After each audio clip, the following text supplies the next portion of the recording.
자, 두 번째 수업의 주제로 넘어가겠습니다. 자, 첫 번째, 개념의 겉과 속에 대해서 얘기했어요. 다시 복습을 하자면, 일상적으로 계속 있는 거라니까, 그쵸? 자, 여기서 또 앞에서 누가 다, 학생들이 다 저기 어떻게 돼? 아이스크림을 먹고 있었단 말이야. 아이스크림 먹고 있었는데 이걸, 야, 니네 아이스크림 맛있니? 라고 질문할 수도 있지만, 야, 간식 맛있어? 그러면, 네, 그럴 거란 말이야. 관심이구나. 그때 표현도 달라지고 알맹이도 달라지는 거라고 할 수 있습니다. 어릴 적 놀던 공기놀이를 생각해 봅시다. 공기는 꼭 5개 사다 보면 한 일주일 지나면 어디 하나 없네. 어떻게 해? 그러면 저기 근데 마침 책상 위에 오랫동안 쓴 동글동글해진 조그마한 지우개가 있는 거야. 그러면 그걸로 같이 공기합니다. 그럼 하다가 공기를 딱 떨어뜨렸어.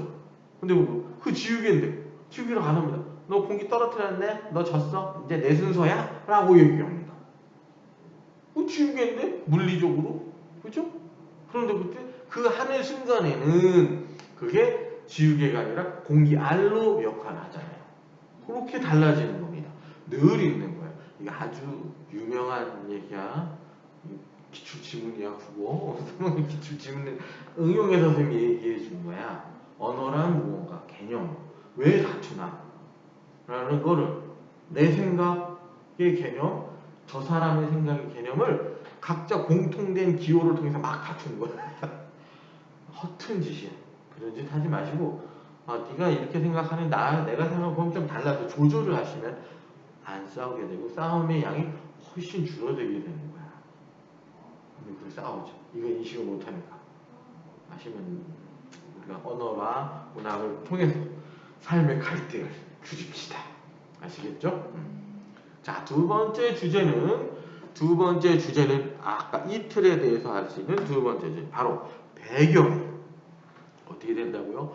배경이 작가에 영향을 끼치고 결국 그것은 작품 내용으로 들어갑니다. 자, 그래서 우리도 현대문학의 배경, 이 큰 배경에 대해서 세팅을 하는 작업을 하도록 하겠습니다. 배경에서 세팅을 하는 첫 번째 작업. 배경이 작가에 영향을 끼치고 그래서 작품의 내용이 된다. 그래서 요거에 대해서 얘기하고 그 다음에는 그리고 이게 작가가 어떻게 영향을 줬는지까지도 하는 시간을 갖도록 하겠습니다. 자, 인간은 모두가 역사적인 존재라고 할 수 있고 우리도 역사적인 틀에서 할 수 있는데 그러면 각 시대적인 문학작품 배경인데 그때마다 다 하냐? 그러진 않을 거예요. 왜냐하면 처음에 있는 일제시대인데 일제시대를 우리가 경험한 지가 너무 오래됐고 할아버지도 일제시대 이후에 태어나신 분들이거든. 한 증조할아버지나 고조할아버지의 타이밍이기 때문에 우리가 현실적으로 이걸 리얼하게 맞닿지가 않아요. 거의 여러분들 나이는. 그래서 이거를 그때가 어땠는지 우선 우리가 좀 알아야 돼. 그걸 모르고 문학을 나불나불 얘기해봤자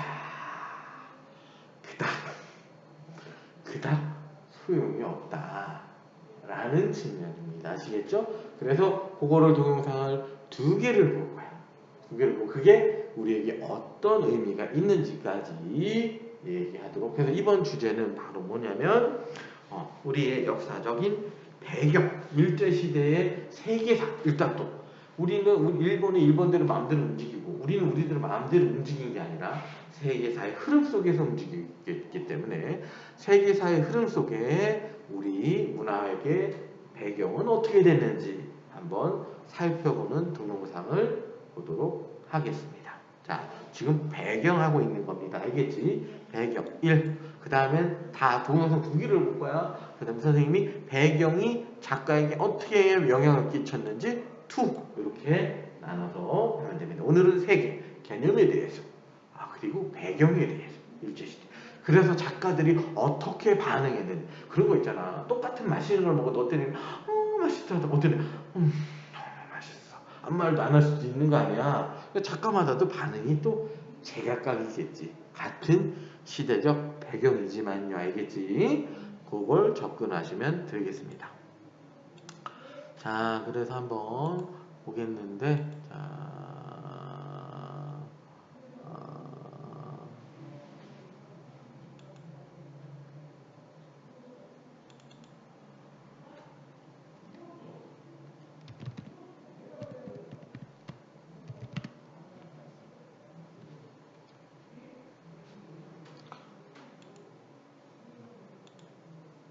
자, 이렇게 해서 보시고, 자, 보겠습니다. 자, 두 번째 볼 거.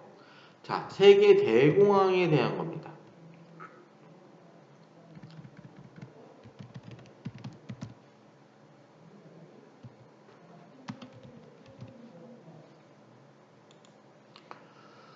자, 이 시대를 관통하는 가장 중요한 거니까 한번 보도록. 다름을 아는 것과 Oh, darling, let's talk. 살아보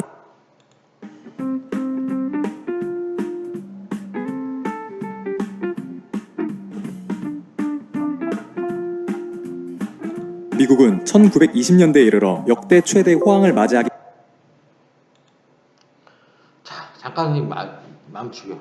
왜 호황을 1920년 왜 호황을 맞이했냐면 1910년대 1차 세계대전이 막 일어났어. 그래서 유럽에서 막 열나싸워.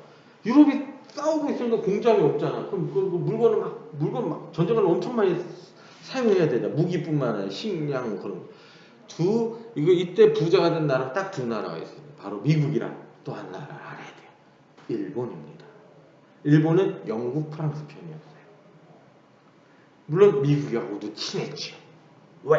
그래서 우리나라가 러일 전쟁 때 있잖아요. 러시아랑 싸워서 일본이 이겼잖아요. 그래서 우리가 먹힌 거 아니야? 그런데 러일 전쟁 하기 전에 일본이 돈이 없었어요. 그래서 영일 동맹을 맺이고 영국은 그래 일본아 네가 싸워서 우리가 싫어하는 러시아를 니네가 견제해줘. 그래서 사관도 제공합니다. 그리고 슬픈 건 여기서 또 슬픈 건 우리나라 고종임금은 미국이 우리를 도와줄 줄 알 거라고 생각했지만 미국이랑 일본이랑 가스라 테프트 조약이라는 조약을 미리 맺어서 러일 전쟁 맺어서 어떤 일이 벌어지냐면 일본은 조선을 먹고 미국은 필리핀을 먹고 우리 서로 그렇게 짝짝꿍 해놓은 상태였어요.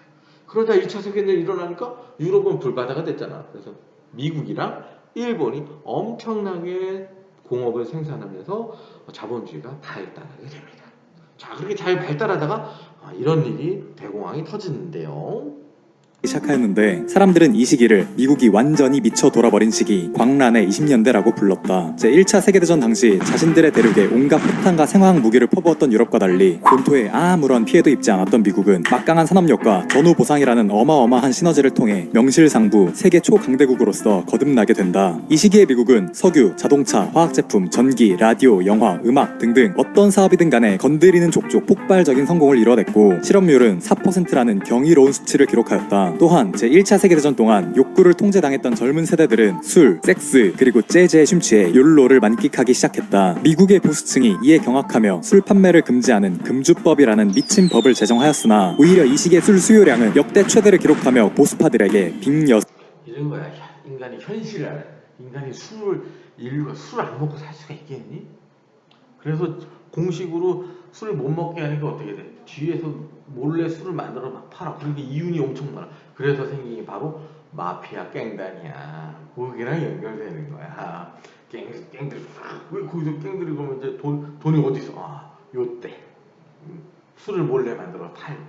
그러니까 참 요런 시대 때 배경 지식을 알아두시면 됩니다. 를 선사하고야 말았다. 이처럼 미국 사회 전체에는 이미 낙관론이 팽배해 있었고 겉으로 보여지는 성과마저도 너무나 완벽해 보이니 그야말로 아메리칸 드림이 아닐 수 없었던 것이었다. 그러나 이처럼 미친 듯이 폭주하던 미국도 그 뿌리에서부터 서서히 균열이 발생하기 시작하였는데 첫 번째로 자유방임주의의 가장 큰 부작용이었던 빈익빈 부익부 현상이 점점 더 심화되기 시작하였다. 당시 간신히 입에 풀칠할 수 있을 만한 최저의 생계비는 $1,800 정도였는데 최저임금 개념이 없던 1920년대 미국에서 노동자들의 평균 수입은 $1,500에도 미치지 못했었다. 또한 1차 대전 동안 식량 조달로 인해 엄청난 호황을 누리고 있던 농업계는 전쟁이 끝나면서 식량의 수요가 뚝 떨어져 버리게 되었다. 그동안 전쟁 때문에 확장시킨 경작지와 농산품으로 인해 농산물의 가격은 바닥을 모를 정도로 추락하기 시작했고 농업계는 모두가 미쳐있던 광란의 20년대 동안 끊임없는 불황을 맞이하게 되었다. 이로 인해 전체 인구의 절반 이상을 차지하던 노동자와 농부들의 구매력은 결국 한계에 도달하고 만다. 그러나 뭐든 구매력이 뭐냐면 물건을 구매할 수 있는 힘.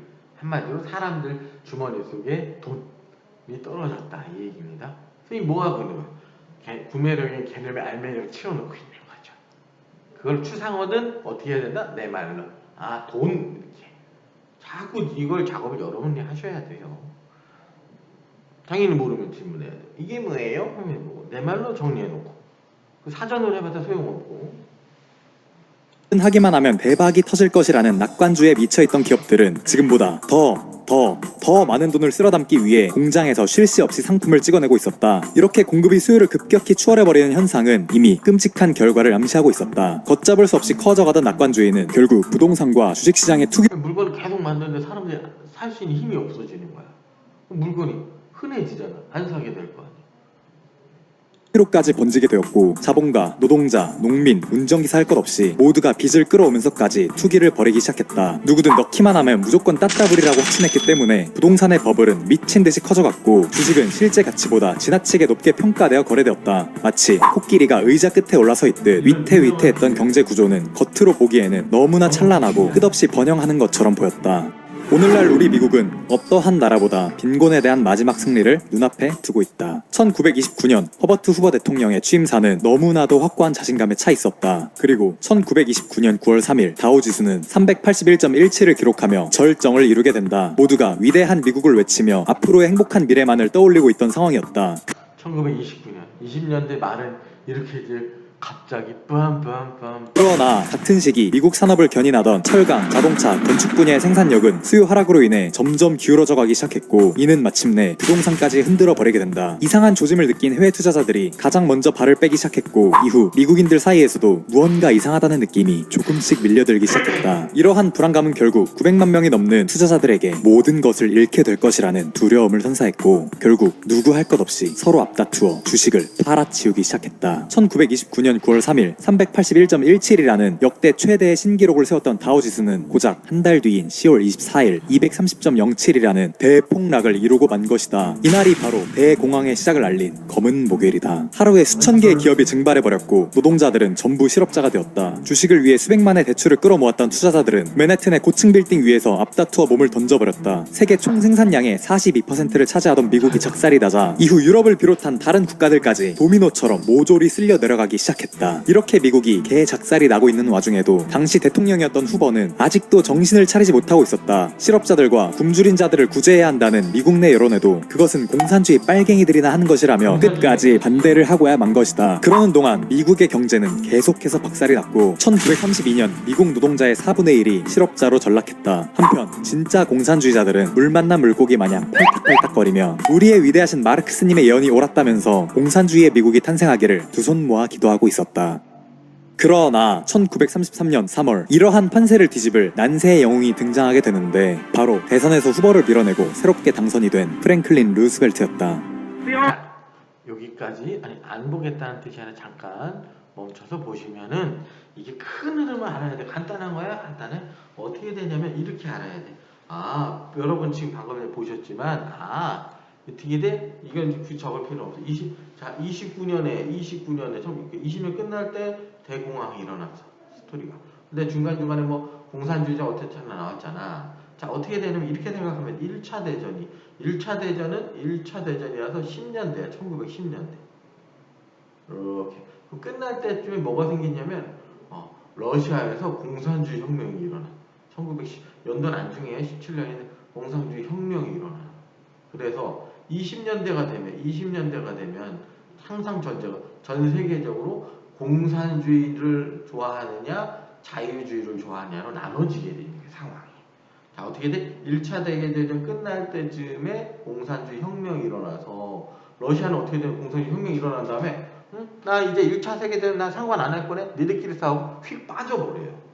그래서 20년대부터는 공산주의부터 자유주의 이런 갈등이 있어요. 그러면 어떻게 돼? 일본도 알겠지? 갈등이 있고 심지어 우리 독립투사도 공산주의로 독립을 해야 돼. 아니야. 자유주의로 독립을 해야 돼. 이런 좌와 우격 좌측 우측이라고 하는데 좌우의 방향이 달라지는 거지. 방법이.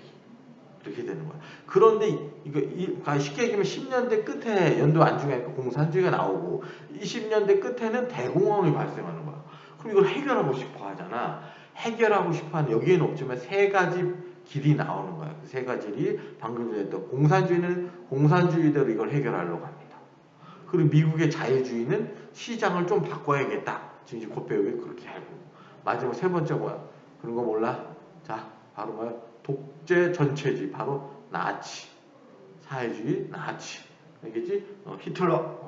무솔리니 같은 이 세 가지 방법. 근데 결론 알지만 누가 이긴 거야? 다 최후의 승자는 이렇게 되는 거지. 큰 흐름을 아시라. 우리가 지금 역사 시간이 아니야. 하지만 역사적 배경을 우리는 움직이고 있어. 다음 시간에 보면 작품이 벌써 나오거든요. 자, 이렇게 이해하시면 되겠습니다. 자, 계속 이어가서 보겠습니다.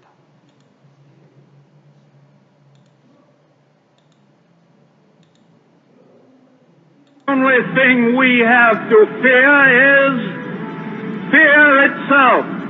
루즈벨트는 지금까지 후보가 주장해온 보이지 않는 손 따위로는 절대 대공황을 극복할 수 없다고 판단했다. 그는 정부의 적극적인 시장 개입만이 이 참사를 해결할 유일한 탈출구라고 확신하였고 이를 실제 정책으로 옮기기 시작했다. 그리고 이것이 바로 그 유명한 뉴딜 정책이다. 루즈벨트는 의회와 긴밀하게 협조하여 취임 후 약 100일 동안 온갖 개혁안들을 통과시켰는데 훗날 사람들은 이를 두고 역사적인 100일이라고 칭했다. 이후에도 그는 재임 기간 동안 은행과 금융권을 뜯어고쳤고 농업 부흥에 힘썼으며 노조의 활동을 적극적으로 지원하였다. 또한 도로건설, 제방건설, 교량건설, 공항건설, 철도건설 등등등등 온갖 국가 주도의 공공사업을 육성시켰는데 이 같은 소련의 계획경제를 연상시키는 듯한 사회주의적 정책으로 인해 이를 지켜보던 공산주의자들은 경악을 금치 않을 수가 없었다. 아니 니들 자본주의라면서요. 이러한 뉴딜 정책 덕분에 미국의 경제는 1933년부터 1937년까지 약 4년간 가시적인 회복세를 보이기 시작했다. GDP는 5.2%의 준수한 성장률을 기록하였고 다양한 공공사업들은 국민들의 소득과 지출을 향상시켜 내수 경기를 진작시켰다. 그렇게 길고 길었던 대공황은 루즈벨트의 뉴딜 정책으로 인해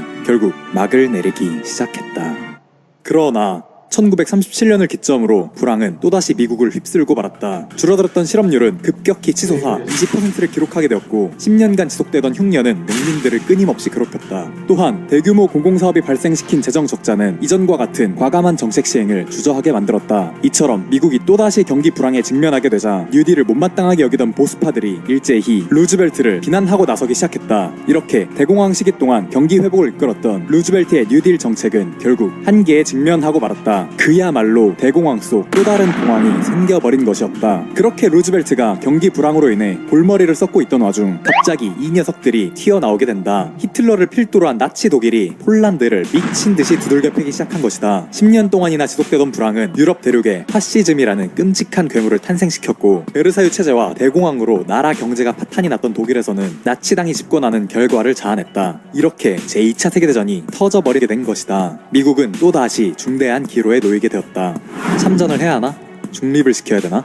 제1차 세계대전에 대한 환멸을 느끼고 있던 미국은 결과적으로 고립주의를 선택하며 중립을 지키기로 마음먹는다. 물론 연합국에게 무기를 팔아먹는 것만큼은 빼먹지 않았다. 한동안 경기 불황으로 골골대던 미국 경제는 1938년을 기점으로 점차 회복세를 보이기 시작하였는데 이때 터져버린 세계대전은 미국 경제를 단숨에 공황에서 끄집어내 주었다. 전쟁으로 인해 급증한 식량 수요는 농민들에게 1차 대전을 상회할 역대 최대의 호황을 안겨다 주었고 전쟁 물자의 수요는 기억하려면 어떻게 하면 된다? 아, 10년 후반에 사회주의가 나왔구나. 20년 후반에 대공황이 발생했구나. 30년 후반에 끝날 때쯤에 2차 세계대전이 했구나. 우리가 아는 45년에 우리는 광복이 됐구나. 2차 세계대전이 끝났구나. 이렇게 되는 거지. 뭐 크게 엄청나게 우리가 역사 시간이 아니야 알겠지? 큰 게 중요해. 큰 게 중요해.